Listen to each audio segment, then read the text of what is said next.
What's going on, guys? Welcome back to another interview edition here at Learn Crypto. My name is Nick Hellman, and today we have with us the director of the ETC Cooperative, Anthony Lusardi. How you doing today, Anthony? Hey, Nick. I'm pretty good. Thanks for having me. Well, I wanted to have you on here, obviously, to talk about the ETC Cooperative and what's your guys' vision and your mission for supporting the Ethereum Classic ecosystem. But really, I wanted you to give an overview of what Ethereum Classic has been doing lately as well. So I guess if you just want to give a background on yourself, how you got into cryptocurrencies, and why you decided to spend so much time with Ethereum Classic. Yeah, sure. So I first got into cryptocurrencies how everybody does. You hear like there's easy, fast money, and you go and you buy a bunch of tiny little coins and you hope to make some money. So mine were like Dogecoin and Redcoin and some other stuff that doesn't exist anymore back in 2014. And then after that, I started reading more about blockchain. I actually started finding the tech really interesting. I've always been really into tech, so it was just a natural progression. And I saw the real power of Bitcoin and other cryptocurrencies to really change the world and kind of make everything a better place. In that, even just knowing the monetary supply, I think, is an amazing thing to be able to actually do in a world where we don't even know how many dollars are printed. So I just got very interested in the tech and everything for that. And yeah, that's what brought me to cryptocurrencies. Yeah, I think it's very interesting, and that's why I think it's missed a lot, is really that this is a goal of a global peer-to-peer currency that actually a lot of them have finite supplies. So you're not, you have a designated inflation rate or no inflation rate at all, rather than the government-backed fiat, which they can print out at will and do with what they want with it. So yeah, I guess, exactly. What is Ethereum Classic and how did that really come about? Can you just give everybody a brief history of Ethereum Classic and the Ether fork over there? Ethereum Classic is Satoshi's true vision. No, I'm kidding. Ethereum Classic is what I thought Ethereum was, in all honesty. I thought Ethereum was Bitcoin, but you can do smart contracts. You have Bitcoin with a Turing complete set of rules, so you can do pretty much anything you want. And then on top of that, you have other fun things like it's account-based rather than UTXOs. There's some trade-offs there that make a account-based interesting and a bit more efficient, though at the cost of other things. But without getting into too many of the technicals, I really just thought Ethereum was Bitcoin that could do more stuff. And then once the DAO fork happened and all that, I realized that, much like Charles Hoskinson has said before, that there's actually two Ethereums. And we just had to realize it when we ran into that conflict where they could hard fork to fix something that wasn't a protocol level issue. Like on Ethereum Classic, I always say, if we have a protocol level issue, if we have a Bitcoin thing, like where a buffer overflow lets you print billions of Bitcoin in a block, then that's obviously wrong and we can fork and fix that. But to just go around fixing anything, especially when it's not a bug in how the system itself works, then that's just a problem for me, because you have a very hard time determining exactly who benefits when. Mm-hmm. Yeah. And then you lose some of that decentralization. Obviously, you lose immutability. And I was going to ask you, what differentiates ETC from Ether? And in my opinion, it's the tech, the community, and most importantly, the immutability. Do you want to talk about any of those, or do you have something that I might be missing there? And then also on top of that, like you just brought up Charles Hoskinson, I actually just posted an interview with him. And not only did we talk about ADA, but we also talked about Ethereum Classic, why he went on, left Ethereum, and kind of spent his time, money, and personal efforts on the Ethereum Classic just out of pure principle, because that's really the vision that he believes in for this whole crypto economy as a whole as well. Yeah. So there are quite a bit of differences between ETC and Ethereum. Some of them are natural occurrences from the split. So first and foremost, Ethereum Classic takes a very distributed approach to control of all the centralized parts around the blockchain. Like, we can't get away from the fact that the rest of the world is centralized. So the best thing we can do is we can distribute everything such that different people own different parts of that centralized ecosystem. So different people own the Twitter accounts, different people own the subreddits and Discords, different people own the other chat channels and the block explorers and that type of thing. These are people who in some cases don't even like each other. So I think that's great, because it really makes it so it becomes much, much harder to actually sell a contentious thing. When you look back at the DAO, when that fork actually happened, there was a much bigger division between the two communities than people say after. People go and they look at that carbon vote and they say, oh, it was only 20%, and it really wasn't. It was much higher, especially if you're just looking at comments. There was a lot of back and forth, a lot of strong opinions on both sides. And what ends up happening, though, is a lot of people delude themselves and think, oh, no, I must have lost because now we're going ahead with this. So I must have been in the minority. Oh, 20%, I guess, yeah, sounds right. So, you just kind of adapt and move on because you think there's no alternatives anyway, which is a natural human thing to do. So that's kind of why we structure our ecosystem like that. Our other differentiators are the fact that we take a very conservative approach to changing our blockchain. So, we're planning to stay proof of work for a while. All of our hard forks have had to go through a lot of discussion and take a long, long time in order to deploy. And I think that is actually a very good thing, because this is people's money and potentially their livelihoods. So you don't want to, accidentally disrupt that in whatever way you would, especially if you're going to play by the rules we've chosen to play by. And the other thing is tech-wise, I think you might have this as a separate question anyway, but just a really quick thing. Tech-wise, on, say, a lot of other smart contract platforms, what we're seeing is a lot of user-focused apps, a lot of gambling contracts, and decentralized exchanges really make up the entirety of actually used dApps. dApps are a bad word. I think we call them smart contracts for a reason, but that's a different point. And the thing here, though, is that these are all end-user focused, and I don't think that end users always need to or want to plug directly into a blockchain. Even myself, as an end user, most of the time, I don't want to plug directly into the blockchain. Instead, what we should be focusing on is IoT and machine-to-machine communication, so people can build things, run their own servers, and then when they need the guarantees of Ethereum Classic or a blockchain like it, they can just move everything back. Mm-hmm. That's interesting. Yeah, I was going to ask about that, because that's another thing I've been hearing a lot when people talk about what differentiates Ethereum Classic from Ether. They say that everything that Ethereum can do, ETC already can do. It has the same tech abilities, the same development abilities, but a lot of people are hammering on the Internet of Things. And I was going to ask, what that really meant, and you guys already kind of talked about it a little bit. So I appreciate that. And then lastly, also, I wanted to discuss, you guys recently, Ethereum Classic decided to put in a finite total coin supply, I believe, right? And Ethereum is still running on, they kind of have, a set inflationary rate, but really an infinite amount of coins. Is that kind of correct there in that assumption? Yeah, that's mostly correct. I don't remember exactly what their Ethereum's emission schedule is, but at the very least, at least they're both well known. I'm quite happy, though, having a cap on the total supply. I think that's probably the best, most proper way to do it. Yeah, and it kind of brings in the effect of scarcity as well, which was, really important to Satoshi's vision with Bitcoin. So I think you guys kind of did well mimicking that as well. Yeah, absolutely. I mean, it's worked for Bitcoin so far, and Bitcoin's really the only truly proven cryptocurrency we have out there. Yep. Yeah. So I guess moving on from Ethereum Classic, there's tons of people working on Ethereum Classic, from ETC Dev, IOHK with Charles Hoskinson, ETC Labs, and Ethereum Commonwealth. And of course, you guys with ETC Cooperative.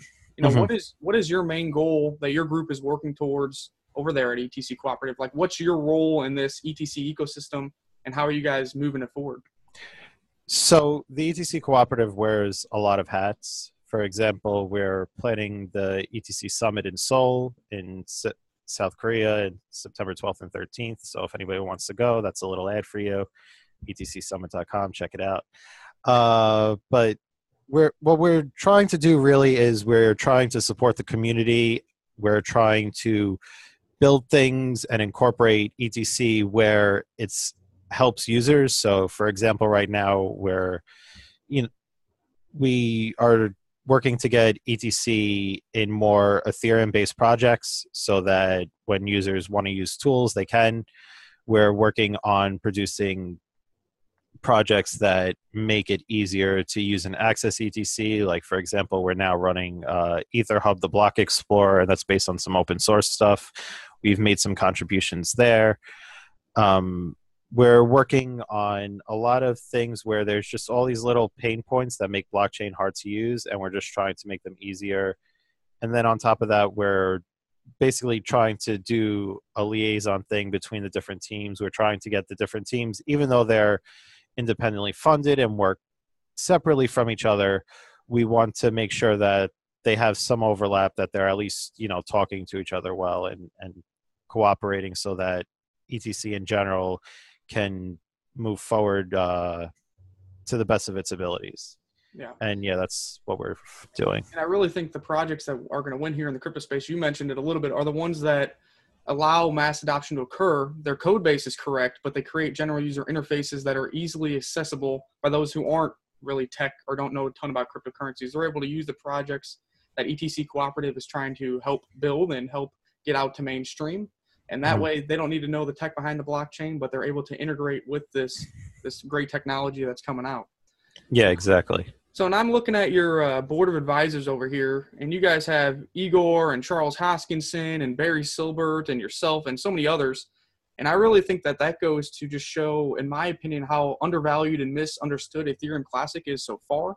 On top of all those people working on Ethereum Classic and these different outlets, it was recently announced that you guys will have you will be added to Coinbase. The logo's starting to pop up on Coinbase custody, etc. And I think that kind of shows the perspective of Coinbase saying, hey, I think this is a legitimate project, definitely not a security, and probably has a bright future.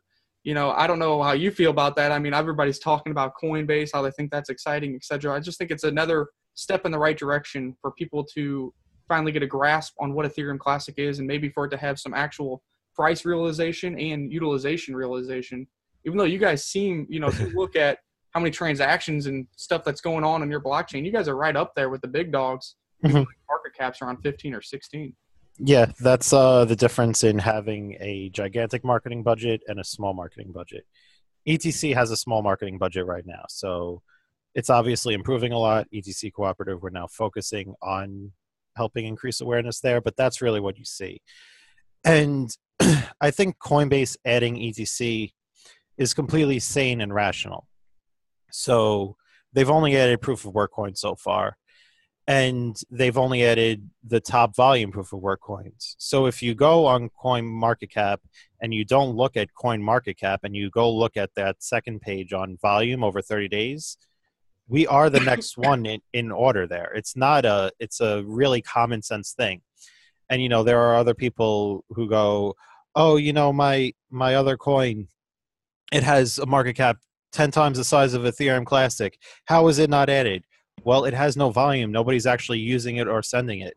Somebody printed a bunch of magic tokens. There's 100 billion of them, and they sold you one, and now they're worth $100 billion. And I think that's really the thing, is that a lot of people have convinced themselves that market cap is the thing that we measure all the coins by. And so when you're not cheating at your money supply, when you're don't have a super restricted liquidity, you end up looking bad on that metric, which is a very bad metric. The other thing is, when you look at ETC and you compare it to a lot of other cryptocurrencies move about literally 5% of their total market cap value in a day. And if you look at ETC, it moves anywhere from 10 to 40% of its market cap value in a day. ETC has much more liquidity. One of the things that Bitcoin proponents rightly point out is that Bitcoin has a property that no other cryptocurrency does, because you were able to bind Bitcoin when nobody cared about cryptocurrency. So you were able to get a really good initial distribution. ETC got a really good, my apologies, one sec. I have a bit of a cold. That's fine. ETC got a really good initial distribution because everybody on the Ethereum side at the time went and said, oh, I'm dropping my ETC, I'm selling it for Ethereum.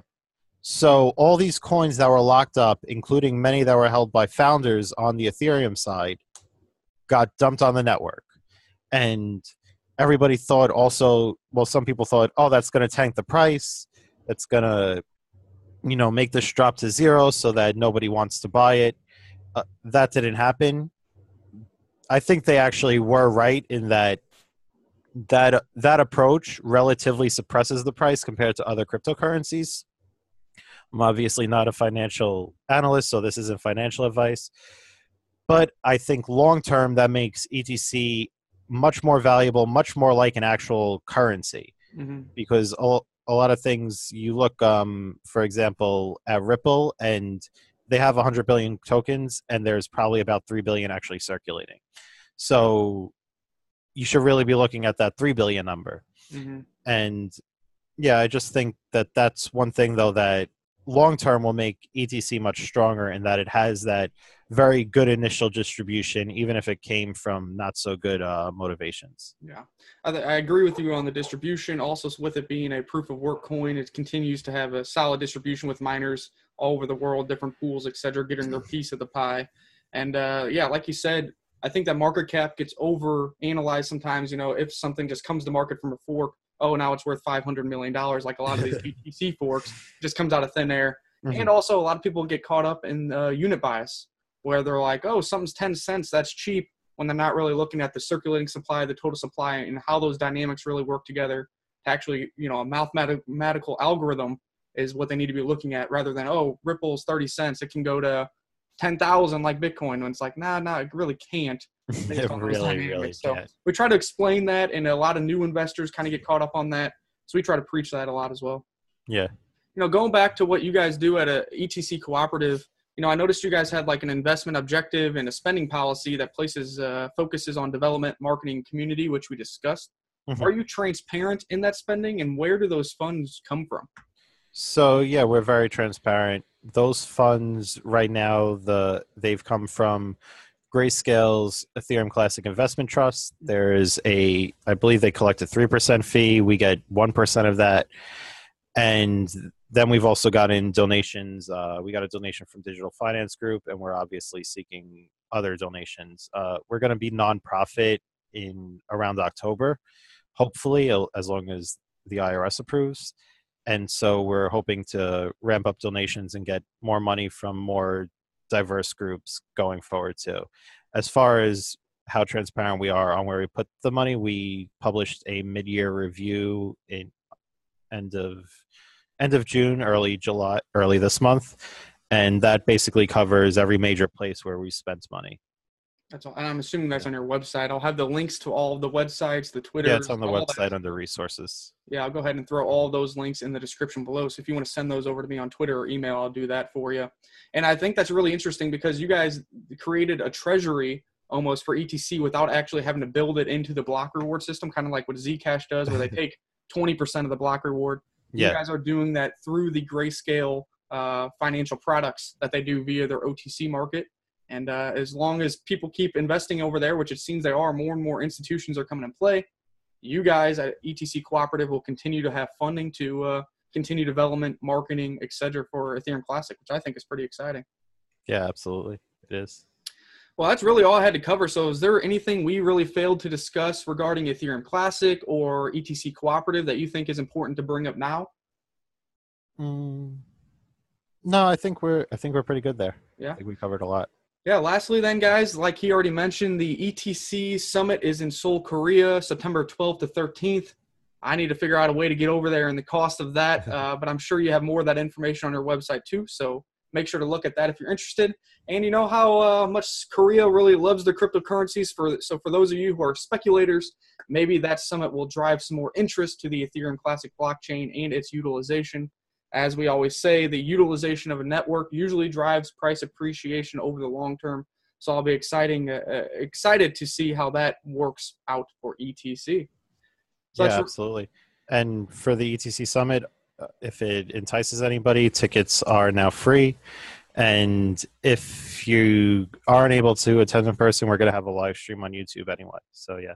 Perfect. That is awesome. I like to see that. You know, you're not charging $2,000 to go party on a yacht and see the community talk about the projects. That's awesome. No yachts. I'm not going to name names. Yeah. Everybody knows what we're talking about if they've been in the loop. Anyways, guys, make sure to hit that like, share, and subscribe button. Hopefully we can have Anthony on here again as ETC continues to develop.